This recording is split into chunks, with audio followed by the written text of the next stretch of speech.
வணக்கம். இன்றைய பதிவில் செவ்வாய் தோஷத்திற்கான நிவர்த்தி. செவ்வாய் 7ல் இருந்து குருவால் பார்க்கப்படுவது. நட்கோள் அல்லது 7ஆம் அதிபதியோ லக்னத்திற்கு 7ல் இருப்பது. நட்கோள்கள் திரிகோணத்தில் இருப்பது. தீய கோள்கள் 3, 6, 11ல் இருப்பது. செவ்வாய் ஆட்சி, உச்சம், நட்பு ராசியில் இருப்பது. செவ்வாய் நீச்சமாய் இருப்பது.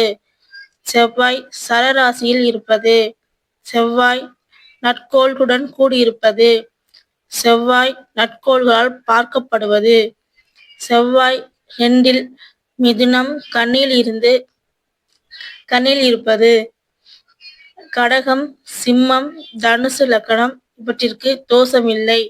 செவ்வாய் 4ல் ரிஷபம், துலாம் இருந்தாலும், செவ்வாய் 8ல் தனுசு, மீனம் ராசியில் இருந்தாலும், செவ்வாய் 12ல் ரிஷபம், மிதுனம், கன்னி ராசியில் இருந்தாலும், செவ்வாய் சந்திரன் இணைவு இருந்தாலும், செவ்வாய் ஆண் பெண் ஜாதகத்தில் ஒரே ராசியில் இருந்தாலும், செவ்வாய் நவம்சத்தில் உச்சமாகவோ நீச்சமாகவோ பெற்றிருந்தாலும் தோஷமில்லை.